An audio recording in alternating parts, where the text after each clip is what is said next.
Kita ulangi lagi ya. Tes. Nanti kita potong ya tadi ya. Baik, kita lanjutkan. Kita review sedikit apa yang kita pelajari pekan lalu. Jadi ada sebuah metode yang disebut dengan metode Newton-Raphson. Newton-Raphson ini digunakan untuk mencari akar-akar sebuah persamaan, yaitu nilai X berapa yang akan membuat nilai fungsi ini atau nilai persamaan ini bernilai 0. Nah, inti dari metode ini adalah pada awal kita membuat dugaan dulu. Kita duga, kita tebak ya. Kita tebak. Nah, semakin lama dengan adanya pendugaan tersebut, kita akan menentukan X yang baru. Kalau X ini ternyata tidak, Fx-nya tidak sama dengan 0, maka dia akan membuat dugaan X yang baru. Semakin lama semakin mendekati X di mana dia akan menjadi 0. Nah, semakin lama juga lompatannya semakin kecil. Kalau tadi dari Xn, X yang baru akan lompatnya sejauh ini. Kemudian makin lama semakin kecil lompatnya. Kalau dia mendekati ke Fx sama dengan 0, lompatnya juga sedikit gitu. Nah, ini biasanya dijadikan standar untuk error tolerance selain nilai Fx-nya sama dengan 0 atau nilai lompatan antara X sebelumnya dengan X sekarang itu tidak terlalu besar gitu. Sangat kecil juga yang mendekati error tolerance. Jadi pertama diberikan nilai duga dulu yaitu Xn, kemudian dihitung Fx-nya berapa, kemudian F-aksen X atau turunan pertamanya berapa. Kalau dia ini sudah sama dengan 0 atau lebih kecil dari toleransi misalkan 0,00001 yang mendekati 0 ya, maka ini akan dijadikan sebagai penyelesaian Xn-nya. Tapi kalau belum, dia akan menghitung Fx-nya sudah kita ketahui, F-aksen X kita ketahui, dia akan menghitung nilai X yang baru. X yang baru juga kita akan masukkan ke Fx lagi, Fxn plus 1, untuk melihat apakah dia 0 atau tidak. Kalau dia 0, berarti solusinya didapatkan. Jadi, apa namanya, stepnya ya, pertama, tentukan nilai tebakan ya, guess value ya, initial value. Katakanlah sama dengan A. Kemudian hitung FA dan F aksen A. Fungsinya sudah diberikan di soal misalkan. Nah, kemudian setelah itu kita lihat FA-nya sama dengan 0 atau tidak. Kalau tidak, berarti dia belum memotong pada fungsi itu bernilai 0. Maka kita hitung untuk mendapatkan Xn yang baru, yaitu Xn yang tadi yang A, dikurang Fxn dibagi F aksen Xn. Dan seterusnya, ini namanya iterasi terus-menerus sampai dia mendapatkan Fxn-nya itu lebih kecil dari toleransi, yaitu sama dengan 0,000 sekian ya, yang equal sama dengan 0. Nah, jadi ketika dapat itu berarti Xn-nya sudah ditemukan dan itulah yang membuat nilai Fx sama dengan 0. Gitu. Nah, contoh kemarin sudah kita bahas. Kalau ini nilai awalnya ditebak 2, kemudian 2 dimasukkan sini 2, F2-nya adalah 2, F aksen itu F aksen X itu sama dengan 2X ya. Nah, F aksennya 2 dimasukin 2 kali 2, 4 gitu ya. Kalau ini 4, 2 kuadrat dikurang 2, dapatnya 1,5. 1,5 itu kita lihat ketika dimasukkan ke Fx, dia tidak sama dengan 0. Maka kita duga Xn berikutnya. Masih dia lebih besar daripada 0. Kita duga terus sampai dia akhirnya mendapatkan Fx yang lebih kecil atau sama dengan toleransinya. 1, 2, 3. Jadi lebih kecil atau sama dengan 0,1234 atau 10 pangkat minus 5. Yang kita anggap secara numerik dia sudah sama dengan 0. Ini. Sehingga setelah beberapa kali iterasi, kalau di program yang kita running kemarin ada 4 kali iterasi, kita mendapatkan X itu adalah 1,414. Jadi dimasukkan ke dalam Fx, itu dia bernilainya 0 ya. 0 atau 0, sekian yang lebih kecil daripada toleransinya. 1,5 kali 10 pangkat minus 9. Jadi 0,0000000 gitu ya. Hampir 0 gitu ya. Nah, kalau metode analitis ya kita ingat pelajaran SMP dulu ya. A kuadrat min B kuadrat itu sama dengan A plus B dikali dengan A minus B. Jadi X kuadrat dikurang A kuadrat sama dengan X plus A dikali X min A. Kalau ini harus sama dengan 0, karena dia dicari akar-akarnya, either ini sama dengan 0 atau X yang min A ini sama dengan 0. Jadi nantinya jadinya plus minus 1,414 dan seterusnya. Yang mirip dengan penyelesaian yang kita peroleh dari secara numerik tadi ya. Secara numerik. Nah, itu dasar dari metode Newton ya, untuk satu persamaan. Untuk satu persamaan. Jadi satu persamaan yang terdiri dari satu variabel yaitu X gitu. Sekarang kita akan lihat ini programnya ya, kemarin kita sudah bahas. Ini fungsi yang kita gunakan, kemudian turunan fungsinya, kemudian ini nilai awal, initial guess ya, nilai awal dugaan, kemudian toleransinya 10 pangkat minus 6, iterasinya maksimum 100. Buat apa? Buat kita membatasi. Kalau dia iterasinya dia tidak konvergen, tidak mencapai 0 secara terus-menerus, tidak mengerucut ke 0, kalau sudah 100 iterasi kita hentikan, kita stopkan, karena tidak akan berhenti terus dia akan jalan terus programnya. Jadi kalau kita berikan maksimum iterasi, ya kalau sudah 100 tidak konvergen, tidak ketemu jawabannya, ya sudah di stop, berarti dia gagal. Nah, kemudian ketika iterasi, dari iterasinya pertama 0 ya, iterasi awal itu 0, kemudian ketika iterasi itu masih lebih kecil dari sebadan maksimum iterasi, maka hitung fx berapa, kemudian turunannya f aksen x berapa. Nah, kemudian jika turunannya itu sama dengan 0, maka dia keluar pesan error. Turunannya adalah 0, jadi tidak bisa digunakan, karena nanti akan menyebabkan dia pembagian dengan 0. Kalau pembagian dengan 0 itu nanti ada error. Nah, kalau tidak 0 pembagiannya, f turunannya, maka dia akan menghitung x1 gitu. Kemudian setelah itu antara x1 dengan x0 lebih kecil dari toleransi atau tidak. Kalau tidak, kalau ini artinya X1-nya masih minus itu ya, selisih antara X1 dan X sebelumnya itu lebih besar dari toleransi, maka ini akan jalan lagi. X1 yang baru kita peroleh ini akan jadi X0, akan masuk ke X0. Baru iterasi berikutnya, hitung lagi, dan seterusnya ya. Nah, kita jalankan kemarin kan 4 kali iterasi dia akan ketemu ya. Untuk fungsi ini 4 kali iterasi dia akan ketemu nilai X yang menyebabkan fx itu sama dengan 0. Nah, ini disebut dengan metode Newton ya. Programnya seperti ini. Nah, sekarang ini untuk satu persamaan. Sekarang kita punya beberapa persamaan. Jangan takut dulu ya, ini sederhana sebenarnya. Newton-Raphson dengan beberapa persamaan dan beberapa hal yang tidak diketahui. Jadi biasanya kalau kita punya 3 persamaan, itu kita harus memiliki 3 yang tidak diketahui, 3 unknown. Kalau kita punya 4 unknown, berarti minimal kita harus punya 4 persamaan. Nah, katakanlah persamaan yang pertama ya. Persamaan yang pertama kalau kita expansion series ya dengan Taylor, kan kita pelajari kemarin turunan pertamanya itu adalah fx dikurang fxn dikali x min xn. Jadi delta fx dibagi dengan delta x gitu ya.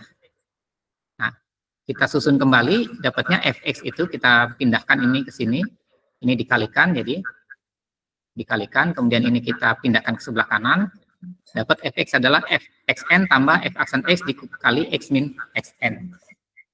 Nah, kalau kita expand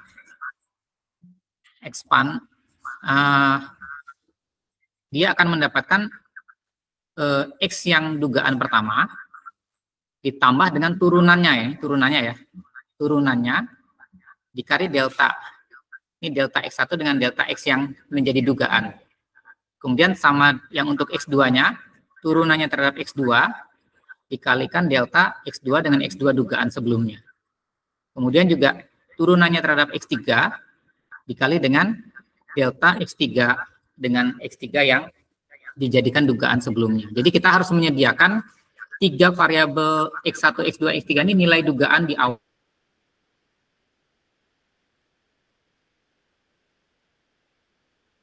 Sediakan nilai dugaan. tes. Oh ya, beneran. Nah, setelah itu, karena dia persamaannya lebih dari 1, kita bisa membentuk sebuah matriks, di mana Jacobian matriks ini adalah turunan fungsi pertama terhadap X1, X2, X3. Ini kan nanti dikalikan dengan X1, ini seperti ini tadi, dapat yang ini. Dapat yang ini, turunan terhadap X1. Kemudian turunan terhadap X yang 2, dikali X2 min XC, dapat yang ini. Turunan terhadap X yang ketiga, itu dikalikan ini. Persis seperti yang ini. Ini adalah sama dengan persamaan itu sendiri, F1X hasilnya ya, yaitu yang ini. Selanjutnya sama, F2 juga sama, kali X1, di F2 kali X2, delta X2, di F2 per turunan terhadap X3 dikali delta X3. F3 juga sama. Jadi pekerjaan kita awalnya adalah mencari turunan setiap fungsi ini terhadap X1, X2, dan X3. Jadi fungsi pertama kita cari turunannya terhadap X1, X2, dan X3. Begitu pula fungsi kedua, kita cari turunannya terhadap X1, X2, dan X3. Fungsi ketiga, kita cari turunannya terhadap X1, X2, dan X3. Jadi kita dapatkan, untuk mendapatkan X-nya, X yang baru ya, X yang baru kalau di Newton-Raphson itu kan Xn plus 1 sama dengan Xn dikurang Fxn dibagi dengan F aksen Xn ya. Nah ini sama. Jadi X yang lama dikurang dengan ini, delta ini. Nah delta ini adalah ini, mencerminkan ini kalau di matriks ini. Nah, jadi dapat kita X new, X1, X2, X3 yang baru. Nah apakah ini kan karena dia diturunkan dan dia ditargetkan sama dengan 0 fungsinya, maka ini kita set akan sama dengan 0. Sama dengan 0 atau tidak nanti dibuktikan dari berapa X barunya gitu. X barunya. Nah, bagaimana kalau tadi kan kita lihat Fx kalau di Newton-Raphson yang satu persamaan, Fx-nya sama dengan 0 atau 0,0001. Tapi kalau di sini kalau 3 persamaan kita jumlahkan. Jadi F1 tambah F2 tambah F3 itu mendekati 0 atau tidak, atau lebih kecil atau sama dengan 0,00001 gitu, 10 pangkat minus 5 seperti itu. Jadi nanti kita ceknya langsung ke total jumlah fungsi ini, jumlah angka dari sini, apakah sama dengan 0 atau tidak. Kalau sama dengan 0 kita bisa selesaikan, kita mendapatkan X yang baru dan mendapatkan nilai F yang masing-masing sama dengan 0. Tapi kalau tidak, iterasinya akan berjalan kembali. Bisa dipahami nggak? Bisa ya? Jadi mirip sekali dengan Newton-Raphson yang ini, karena ini satu persamaan, tapi diekspand menjadi 3 persamaan. 3 persamaan. Bisa dipahami ya? Ada pertanyaan sampai sini? Sudah paham ya? Oke. Nah, stepnya kurang lebih sama dengan Newton-Raphson, tapi ini untuk equation. Jadi, pertama list equation-nya, kemudian create Jacobian matrix, dan provide derivation of each function.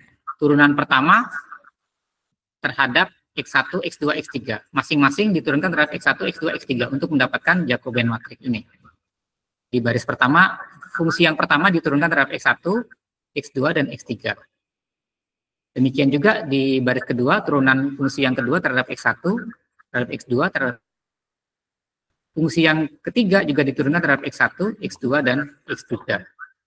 Nah, untuk mendapatkan, karena dia tadi bentuknya adalah seperti ini katakanlah matrik A, ini matrik B, ini matrik C, kita akan mencari yang delta ini, karena nanti akan digunakan untuk mengupdate nilai X. Maka caranya adalah kita inverskan matrik ini. Jadi A itu kita inverskan sini ya. B sama dengan A inverse dikali dengan C. Nah, jadi kalau sudah kita inverskan baru bisa kita kalikan dengan C di sini untuk mendapatkan delta yang bisa mengupdate nilai X-nya, baik X1, X2, X3.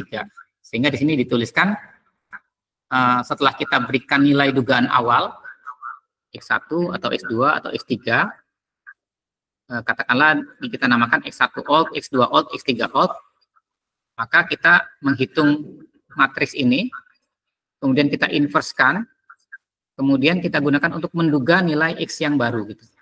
Jadi calculate F1, F2, F3 pada X1 old, X2 old, dan X3 old. Calculate F aksen 1, F aksen 2, F aksen 3 pada X1 old, X2 old, dan X3 old. Baru kita cari yang ini, deltanya ini, untuk mendapatkan nilai X yang baru. Jadi ini kita inverskan ya, ini 1, 2, 3 kali 3 kita inverskan. Masih ingat ya cara menginvers matriks ya?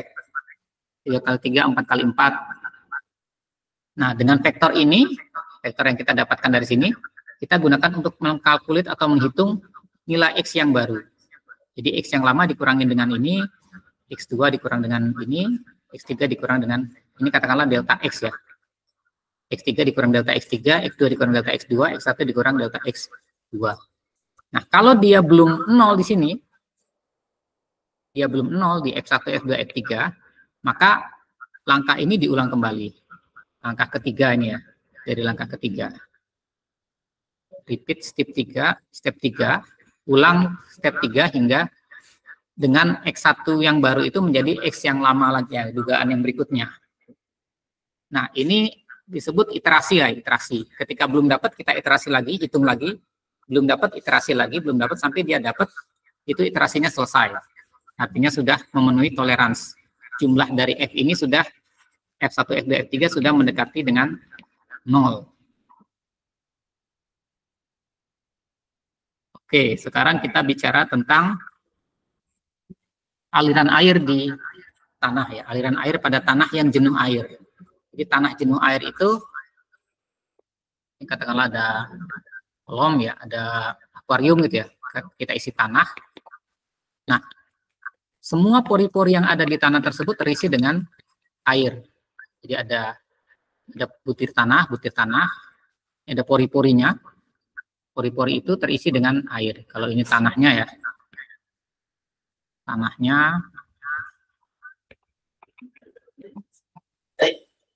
butiran tanahnya. Nah, ini adalah airnya yang mengisi ruang pori pada tanah tersebut.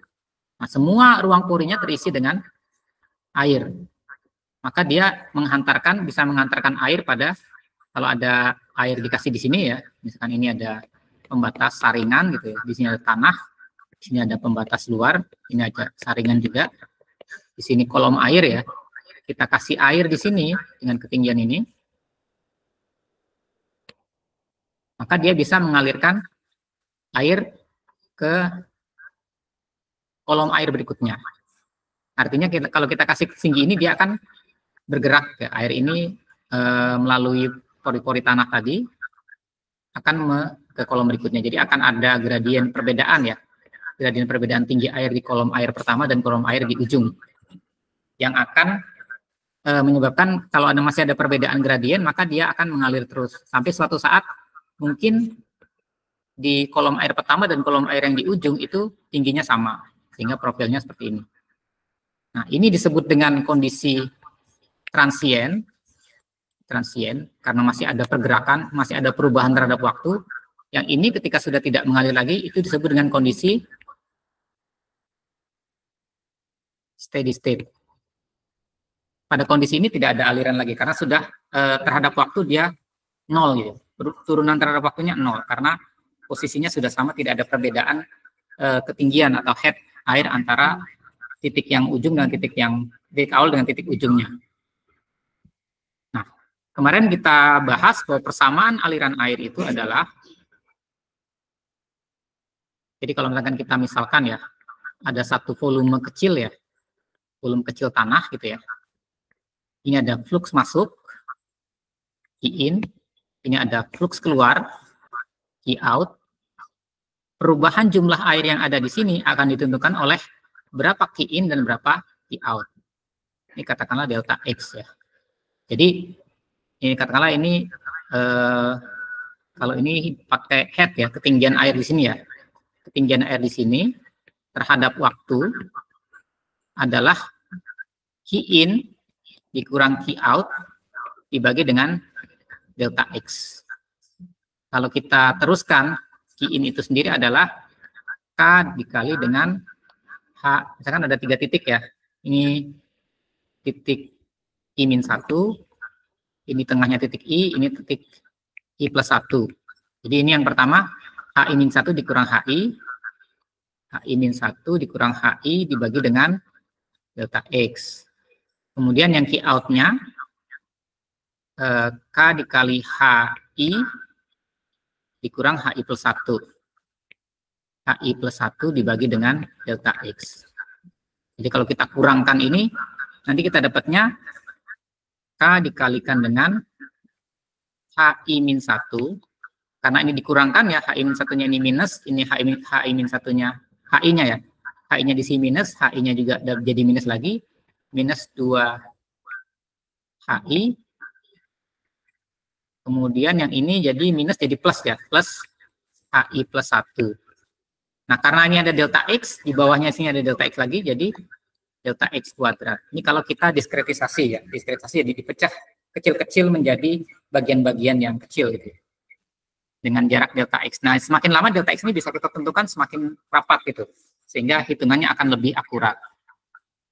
Jadi dari persamaan ini adalah D kuadrat H per dx, K-nya adalah di sini. Nah, ini adalah perubahan air yang ada di tengah ini, di satu bagian tanah ini, ditentukan oleh berapa key flux yang masuk dan flux yang keluar.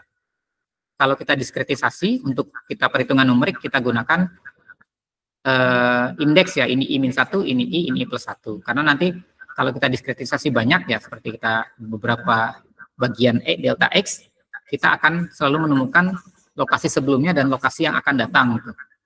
Terus juga waktu sebelumnya dan waktu yang akan datang. Kita bergerak berdasarkan kondisi sekarang, mempertimbangkan kondisi sebelumnya dan kondisi yang akan datang seperti apa. Nah, jadi kita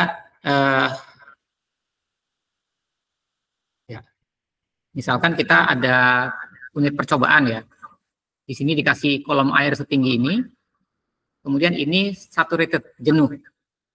Karena nanti kita akan tahu bahwa konduktivitas itu atau hantaran si kolom tanah ini terhadap air itu akan tergantung dari kadar air si tanah ini. Kalau dia kering di sini berarti hantarannya kecil. Kalau dia saturated, katakanlah saturated itu jenuh, maka hantarannya maksimal. KS di sini.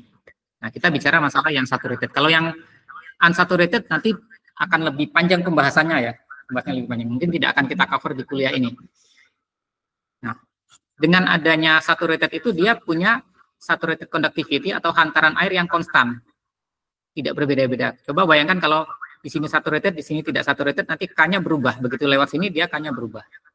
Kalau kita bayangkan ada satu kaleng pasir ya, saringan pasir, kita kasih kering ya. Kering itu tidak ada air di dalamnya, itu tidak ada butiran air, tidak ada air yang mengisi pori. Kalau kita tetesin air, dia akan tertahan karena tertarik oleh apa namanya butiran-butiran tanah yang ada di situ, di pasir-pasir itu.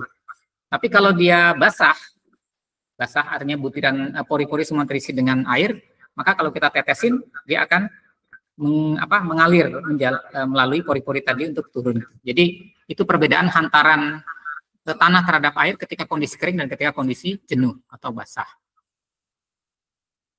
Nah, selama dia ada perbedaan gradien, ada perbedaan ketinggian air, dia akan mengalir terus ini sampai suatu saat steady state tadi dia akan sama.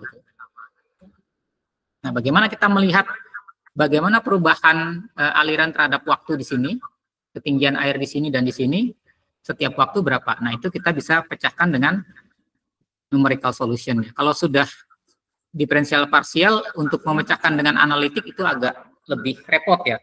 Nanti ada transformasi-transformasi yang panjang itu, sehingga orang-orang yang berkecimpung di dunia pemodelan aliran air tanah dan aliran-aliran yang lain, itu sekarang mengandalkan metode numerik untuk memecahkan persamaan-persamaan.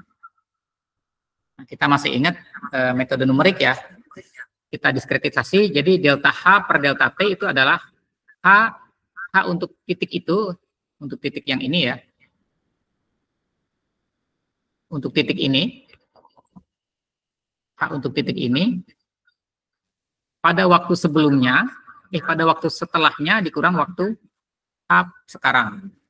Karena ini diturunkan terhadap T, delta T. Nah, untuk turunan kedua sudah kita cobakan tadi ya. Ya ini, diambil dari key in dan key out per delta X.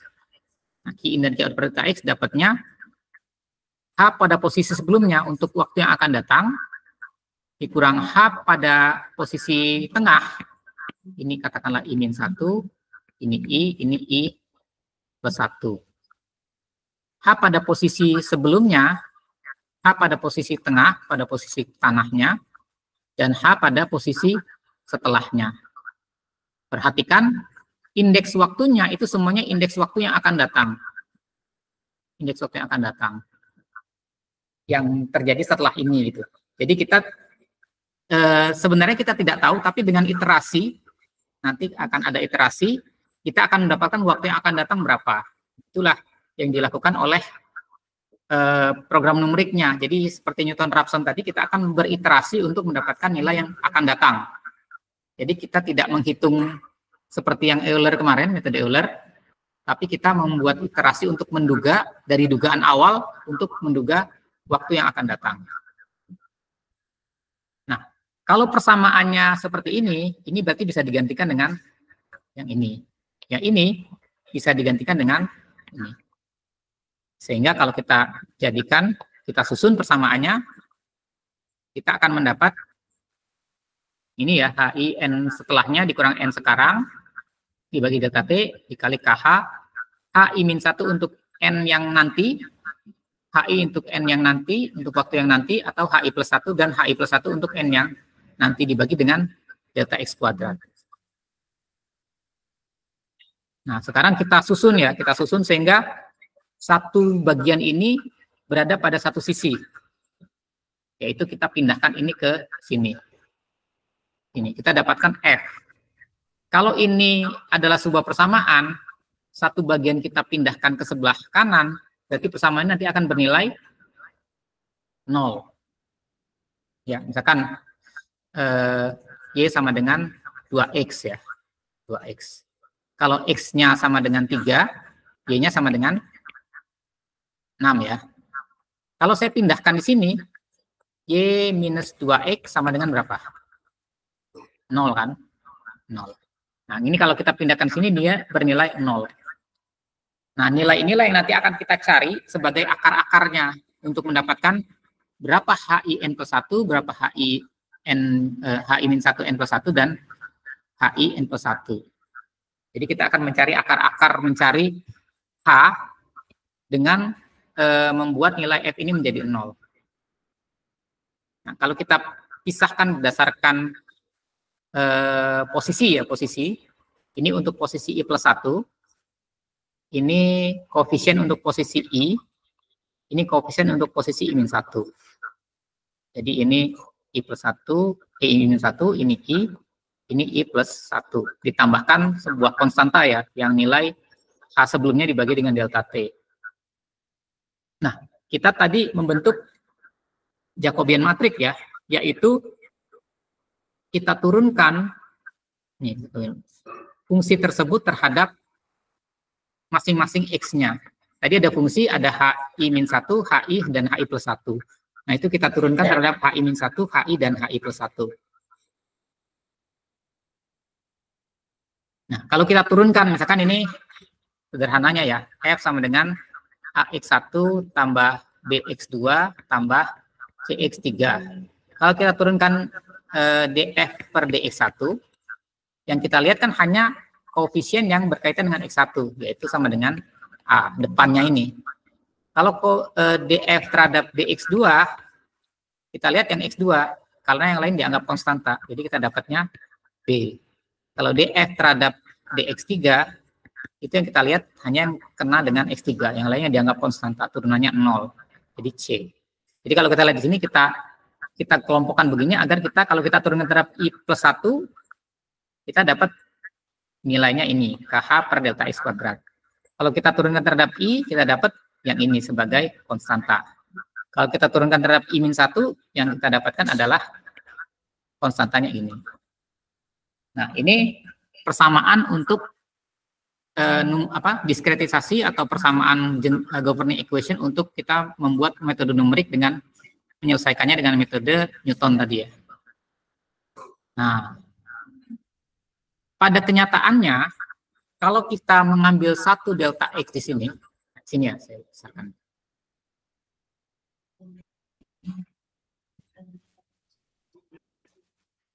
Kalau kita sekarang berada pada posisi I2, I-1-nya adalah I1. I plus 1-nya adalah I sama dengan 3. Ya. Kalau I sama dengan 2, posisi sebelumnya adalah I1, posisi setelahnya adalah I3. Kemudian itu kita menghitung satu ruas. Kita pindah lagi ke ruas berikutnya, di mana I3 adalah posisi kita sekarang, HI-1-nya adalah I sama dengan 2, HI plus 1-nya sama dengan I sama dengan 4. Jadi begitu kita pindah posisi-posisi penghitungan, kita akan mendapatkan I plus 1 dan I-1 yang berbeda. Sehingga dengan jumlah itu kita bisa membentuk matrik. Matrik lagi ya. Matrik lagi. Nggak apa-apa. Jadi ini persamaannya. Kemudian untuk menjadikan F sama dengan 0, kita gunakan metode Newton tadi. Jadi kalau I-nya sama dengan 1, ya berarti ini diturunkan terhadap H2, H2 ya. Kalau 1 ya 1 ya. B1 ya, yang H1 ini ya, B1 kali C1. Yang ininya tidak ada gitu. I-1-nya tidak ada. Karena dia pada posisi yang ini dia tidak ada yang di sini, tidak ada. Kita dapatnya B1 C1. Ini dikali yang ini, nanti ini dikali yang ini. Kalau di posisi yang kedua berarti ada I1, I2, dan I3. Jadi yang ini untuk kita turunkan menjadi terhadap H1, ini turunkan menjadi terhadap delta H2, ini diturunkan untuk dikalikan dengan delta H3, gitu ya. Dan seterusnya. Seberapa besar matriks ini tergantung dari berapa banyak kita memisah-misahkan atau mendiskretisasi jarak-jarak ini. Kalau kita semakin rapat, nanti matriksnya akan semakin besar. Semakin rapat akan semakin besar. Tapi kita lihat, karena ada 3 suku yang terkait, tiga koefisien di sini, nilai matriks ini akan bernilai pada diagonal yang tengah, dan diagonal sebelum, dan diagonal sesudahnya. Jadi ini disebut dengan Jacobian matriks, yang ini disebut dengan tridiagonal matriks. Jadi kalau yang ini dikalikan jadi 0,0 semua gitu. Nah, ini akan sangat menghemat proses di komputer ya kalau dia bentuknya tridiagonal ini. Karena kalau ada angka di sini semuanya ada angka, terus ini 200 kali 200 matriksnya misalkan. Itu semuanya harus dikalikan. Memori komputernya habis termakan gitu ya sama proses perkalian itu. Tapi kalau tridiagonal, memorinya akan dipakai untuk mengalihkan yang bagian ini saja, yang lainnya 000 tidak disimpan gitu. Gitu. Jadi metode numerik ini membuat matriks Jacobinya menjadi matriks tridiagonal, sehingga prosesnya akan bisa lebih efisien daripada kalau kita matriks yang semuanya isinya angka gitu. Sampai sini udah paham ya? Nah, H yang kita akan duga, Hn plus 1 itu, H-nya itu adalah H yang lama, dugaan awal, dikurang delta H, hasil kita, ini katakanlah matriks J, ini matriks H, ini matriks F, kita ingin mendapatkan matriks H, kita akan inverskan matriks J dikali dengan matriks F, dapatnya, H ini ya. Dapatnya matriks H. Nah, matriks H ini yang akan kita gunakan untuk dikurangkan dengan H dugaan sebelumnya pada setiap titik ini. Pada setiap titik ini awalnya kita duga, katakanlah nilainya sama gitu. Seiring dengan waktu ini melakukan iterasi, kita kurangi dengan delta H yang nanti nilainya akan berbeda-beda, sehingga H yang baru itu akan bervariasi, berbeda-beda. Nah, dia tidak akan berhenti kecuali total dari F ini, F1 tambah F2 tambah F3, dan seterusnya itu sama dengan 0 atau mendekati 0. Toleransinya 0,0001 dengan 10 pangkat minus 5. Nah, setelah kita melakukan iterasi beberapa kali, kita dapatlah F1 penjumlahan semua F ini akan mendekati 0, sehingga H yang akan dipakai adalah H-nya itu.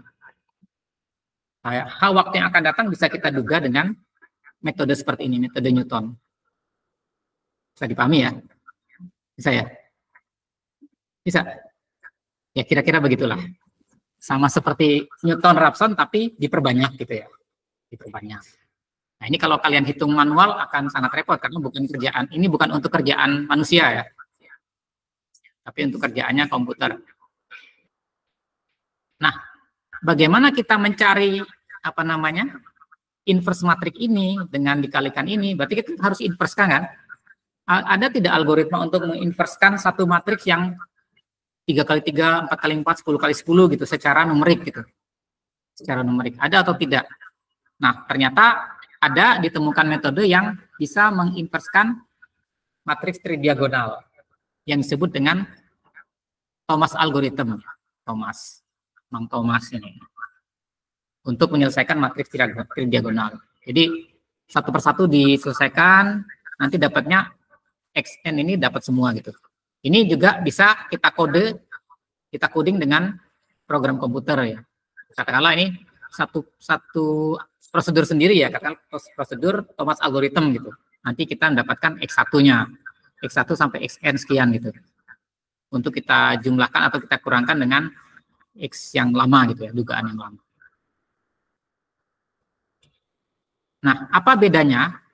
Kita beberapa waktu lalu membahas penyelesaian dengan metode eksplisit atau metode Euler ya, explicit method. Explicit method kita mendapatkan nilai variabel untuk waktu yang akan datang dengan menggunakan waktu yang sekarang, tapi waktu pada I-1 posisi yang mundur, posisi yang kita ingin hitung, dan posisi yang maju.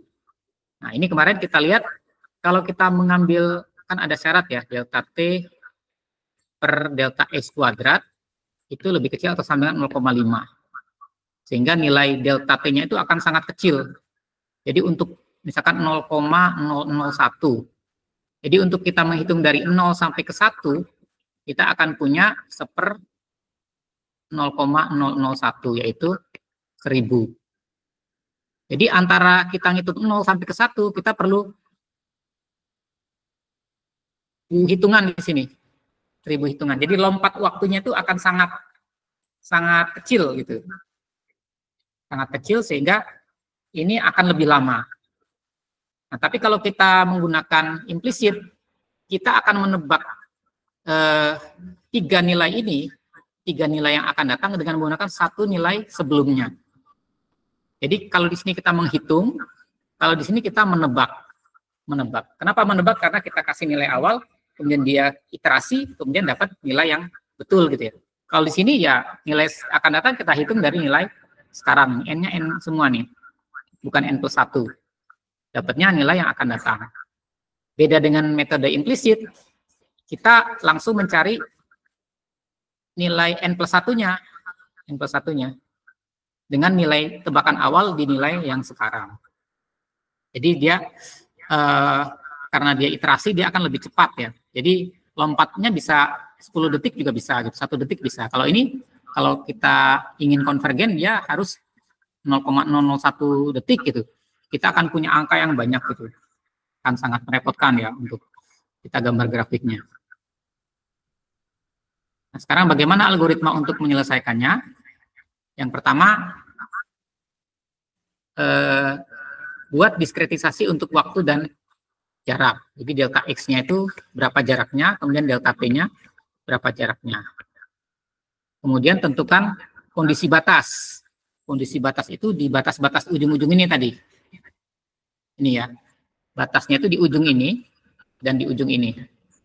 Boundary condition kita istilahkan. Kemudian ada initial condition. Initial condition itu nilainya itu berapa di sini dan di sini ada berapa.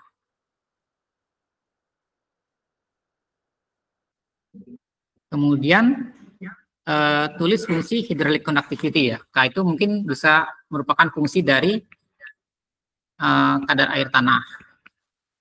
Kemudian ada fungsi dari ketinggian air itu. Kemudian ada perubahan turunan pertama terhadap H. Jadi berapa K-nya berubah terhadap berapa perubahan H.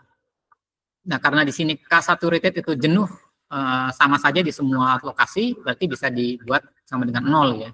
Jadi kalau misalnya kita turunkan ada term yang tidak terbawa karena dikalikan dengan 0. Kemudian buat fungsi untuk menyelesaikan kalkulasi matriks tadi. Kita buat fungsi yang seperti ini. Nah, ini. Kemudian kita turunkan fungsinya itu menjadi Jacobian matrik terhadap masing-masing terhadap HI, HI plus 1, HI min 1. Kemudian kita selesaikan perhitungan matriksnya dengan Thomas algorithm untuk mendapatkan nilai H yang baru. H yang baru pada semua posisi X. Nah, itu kita lakukan secara iteratif untuk mendapatkan H yang tepat gitu ya, di mana F-nya itu total F-nya, total F itu sama dengan sampai M sama dengan 0. Gitu kira-kira. Nah, ini programnya seperti ini ya. Saya terangkan sedikit. Ini kita menentukan panjangnya ya, panjangnya 1. Berarti di sini 1 meter gitu. 1 meter. Kemudian delta X-nya L dibagi M min 1. M-nya 50, berarti L dibagi 49. Jadi 1 meter dibagi dengan 49, ini delta X-nya. Delta X1, delta X2, delta X3, delta X3, dan seterusnya ya. Kemudian DT-nya 1 detik misalkan. Initial time step, number of time step-nya 2000. Artinya apa? Time step itu bisa dirubah atau bisa ditambahkan, tapi kalau sudah 2000 itu kita tidak bisa menambahkan time step lagi. Jadi bisa lompat 1 detik, bisa lompat 10 detik, 100 detik, 1000 detik, bisa 2000 detik, bisa. Atau number of time step-nya ya. Kalau sudah 2000 kali ya tidak ini lagi. Tidak bisa jalan ya. Kemudian ini saturated conductivity ya. Saturated conductivity 10 pangkat minus 5. Kemudian alpha 1. Kemudian H di kanan itu H right di ujung itu 0. Jadi di sini kalau ada kolom air di posisinya di sini di 0. Ini. Kemudian toleransinya 10 pangkat minus 6, iterasi maksimum 20. Kalau 20 belum konvergen, dia keluar dari program. Tidak bisa ditemukan jawabannya. Nah, baru kita fungsi K terhadap H, kita dapatkan fungsi turunan terhadap K. Kemudian di sini kita tuliskan tadi Thomas algorithm tadi. Kalau kita punya tridiagonal matrik, kita bisa selesaikan dengan Thomas algorithm untuk mendapatkan X pada setiap lokasi ya, H pada setiap X. Kemudian, nah main programnya ada di sini. Program utamanya ada di sini.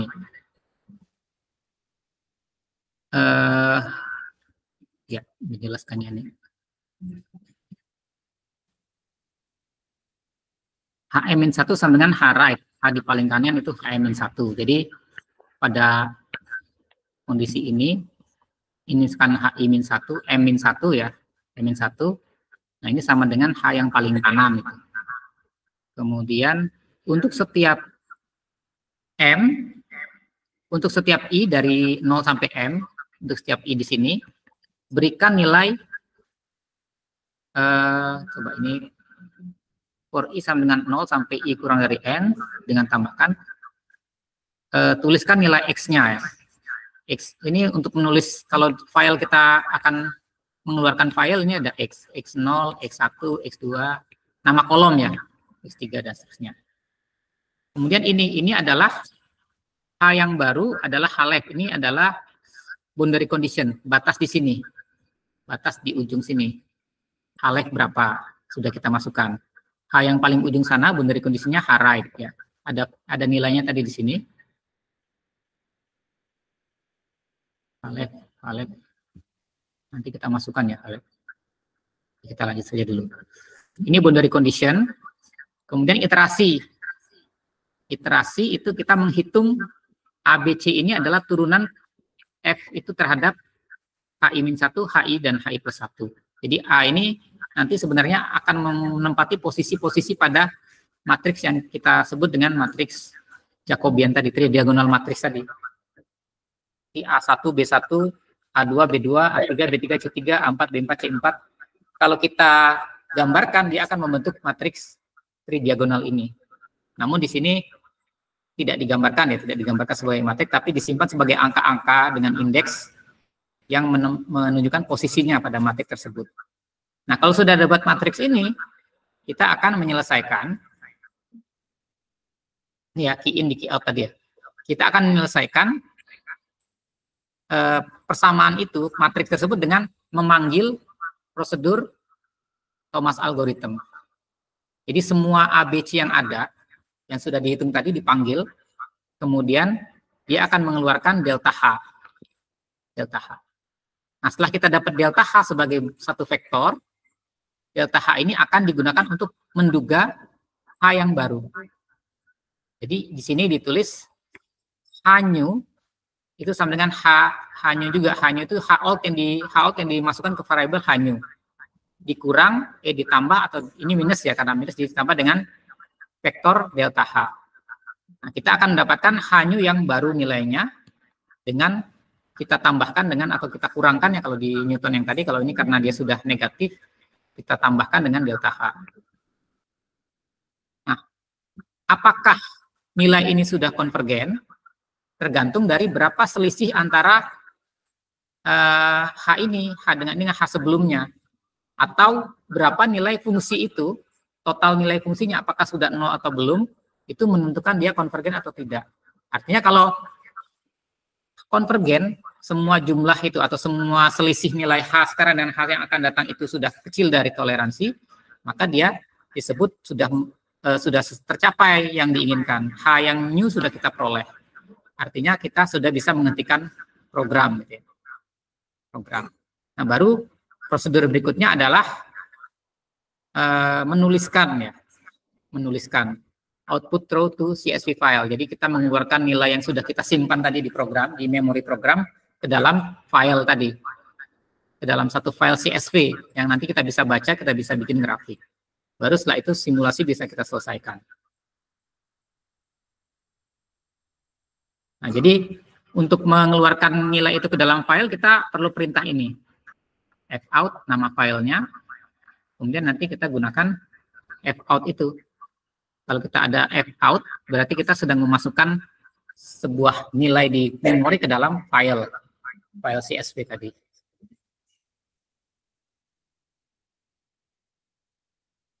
Coba kita coba ya. Ada programnya di sini.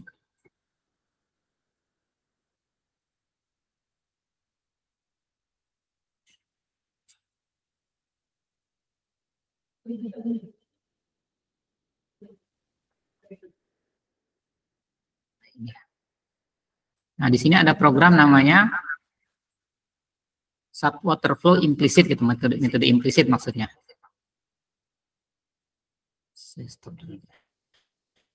Stop sharing.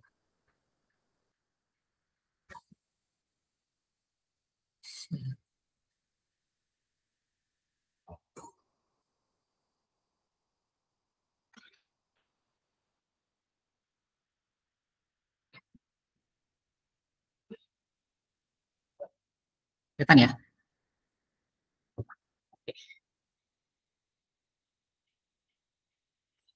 Ini ada satu program. Nah, kita akan running ya. Kalau kalian silakan running pakai Visual Studio Code. Kalau saya karena menggunakan ini, jadi saya pakai terminal ya.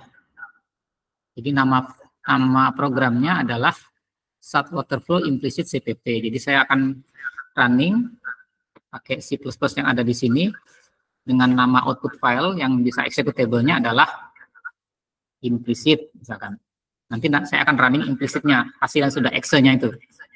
Terus yang akan saya compile adalah nama file ini, nama program ini. Subwaterflow garis bawah implicit.cpp. Nah, dia akan menghasilkan file yang namanya implicit. Ini apa saja boleh kita kasih nama gitu ya. Saya running, kalau tidak ada masalah, dia akan menambah file baru di sini ya, implicit. Jadi kalau di sini dapat satu file baru yang executable ya, exe-nya kalau ibaratnya. Nah, saya akan running juga file ini sehingga kita mendapatkan file CSV yang bisa kita lihat angka-angkanya. Jadi saya akan running, namanya implicit ya, implicit, enter. Nah, lihat ada file baru yang muncul yaitu head output CSV. Apa isi dari head output CSV ini? Kalau kita buka di Excel ya.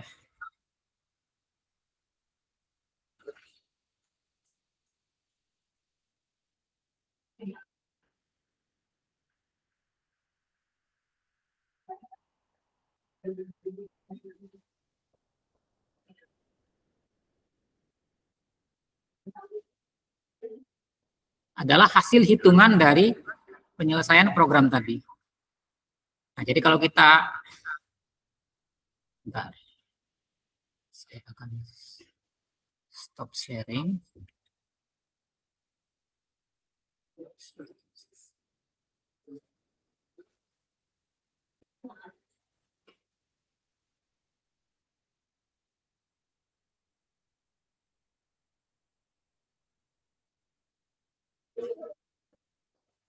Nah, kalau kita lihat dari X0 sampai X ke M itu ini headernya tadi yang kita tulis X1 sampai seterusnya. Ini ada 50, 49 dari 0 sampai 49 berarti ada 50 ya.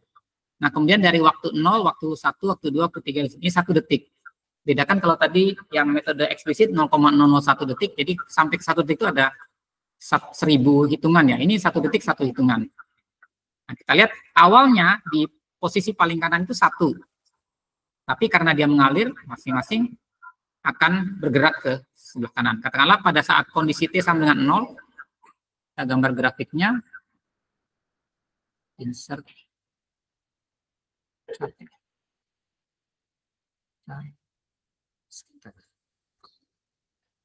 Mari cara gambar.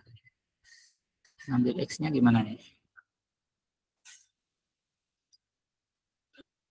Agak repot ya kalau ngambil di sini ya.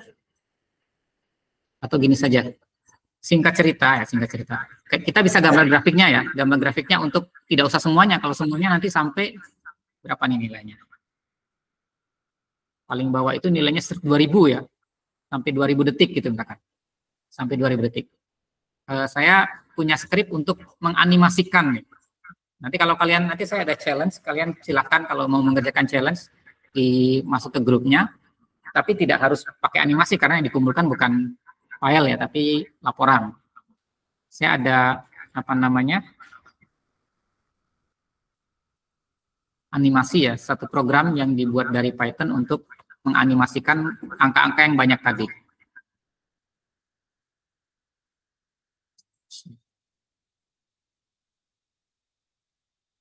Sharing window.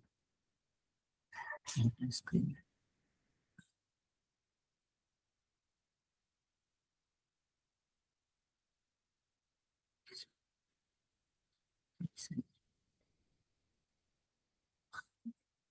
Oh, nggak bisa ya. Bisa.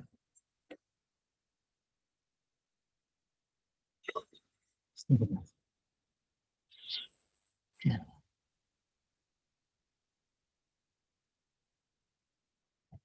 Oke. Ada program yang dibuat dari Python untuk mensimulasikan, menganimasikan file yang tadi namanya head output ya. Head output. Jadi kalau saya running program ini, namanya plothead.py.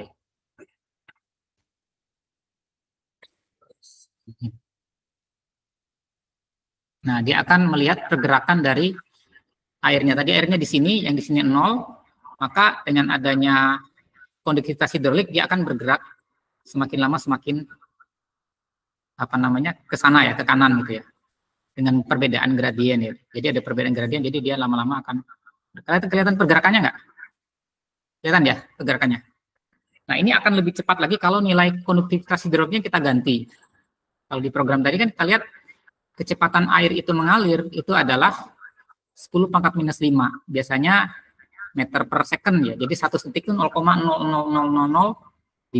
Kalau kita tingkatkan nilai ini 10 pangkat minus 3 gitu, ini akan lebih cepat. Pergerakan airnya itu akan lebih cepat gitu. Cepat ke sana gitu.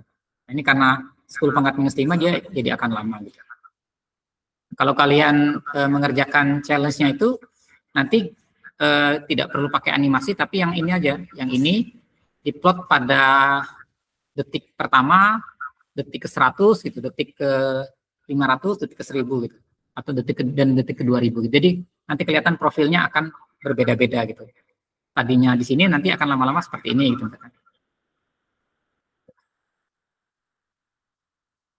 Jadi akan kelihatan pergerakannya. Bisa dipahami ya?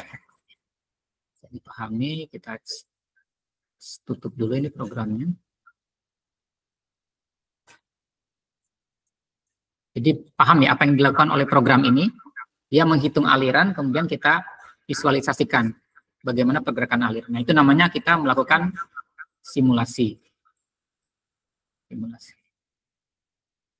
Sekarang kita lanjutkan sedikit ya. Apa kasus nyata untuk persamaan ini? Persamaan aliran ini dengan segala programnya, dengan cara kalkulasinya, secara numerik, metode implisit, apa gunanya gitu? Kalau kita misalkan ini kasus ya, contoh kasus yang lain banyak. Kalau kita punya septic tank di rumah, sebelahnya 2 meter ada sumur. Septic tank ini kan selalu jenuh kan, selalu ada airnya, karena tiap hari kita nyetor, satu keluarga, atau satu kosan penuh gitu nyetor semua ya. Dia ada air, katakanlah airnya segini, air limbah itu ya. Air limbah dengan segala kontennya, dengan segala isinya, ada yang makan pecel, ada yang makan macam-macam, ada yang lagi diare dan sebagainya gitu ya. Ada zat padatan, ada zat cair, kimia, chemical, ada bakteri kan. Nah, kita dari perut ada bakteri. Nah, kalau kita melihat di sini kondisi tanahnya saturated, tentu dia akan lebih cepat mengalir ke sumur. Kalau misalkan ini head-nya, dengan kondisi water flow-nya saturated ya, kondisi tanahnya, maka suatu saat dia akan menjangkau ke sumur gitu. Sumur dan mencemari air sumur ini. Ini kalau kondisi kasus domestik. Kasus yang lain apa? Di pantai itu airnya asin. Nah, air asin itu akan ada pergerakan air dan juga pergerakan ini sudah persamaannya bukan persamaan air saja, tapi ada difusi zatnya. Difusi zatnya kurang lebih persamaannya mirip dengan persamaan aliran air, tapi dia ada yang dia bergerak sendiri, itu namanya velocity dari difusivitas. Ada juga yang hidrodinamis, yang bergerak dengan air gitu. Kalau dia zatnya itu, garamnya itu bergerak bersama air, dia juga ikut gitu ya. Nah, ini kalau misalkan di rumah, nanti sumur kita kalau jaraknya 2 meter dia akan tercemar gitu. Makanya kalau dulu di televisi, jarak antara septic tank dan sumur, waktu zaman-zaman rumah masih pakai sumur, itu minimal 10 meter. Kalau 10 meter barangkali dia tidak terjangkau ke sana ya, atau sangat lambat sekali gitu. Ini untuk kasus real life-nya. Kasus-kasus yang lain banyak. Difusivitas pupuk, kemarin kita cerita kendi ya. Ada kendi, irigasi kendi ya. Di sini ada air dan pupuk. Kemudian di sini ada tanaman cabai misalkan. Dia akan bergerak airnya dan pupuknya ke arah akarang, sehingga dia bisa memberi makan atau memberi nutrisi pada akar. Jadi irigasi dan vertigasi, aplikasi yang lain. Tapi kondisi yang sebenarnya itu tidak selalu jenuh. Jadi ada pada kondisi tidak jenuh juga ada persamaannya, dan penyelesaiannya juga mirip-mirip dengan metode Newton juga ya, metode Newton. Cuma programnya agak dirubah sedikit. Nah, ini challenge ya. Challenge itu tidak semuanya harus mengerjakan, hanya 5 orang saja yang bersedia mengerjakan. Coba kodenya saya berikan di challenge itu. Running di komputer, kemudian gambar grafiknya untuk waktu yang 1, 1000, 2000 gitu, 3 waktu ya. Kemudian buat report sederhana, simple report on the result of the graph. Kemudian ini tidak usah yang ini, tapi coba ganti nilai K-nya. K-nya yang diprogram tadi adalah 10 pangkat minus 5. Jadi lambat sekali ininya, geraknya. Coba ganti dengan yang lebih cepat, misalkan 10 pangkat minus 3. Mudah-mudahan tidak error. Kalau bisa, dicoba lagi 10 pangkat minus 2. Kalau tidak error, nah akhirnya kita akan dapat hasil yang membedakan kalau sama-sama waktu 500 detik, itu profil alirannya seperti apa. Itu.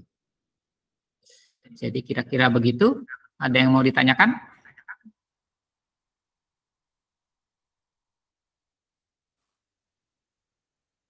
Saya stop rekaman.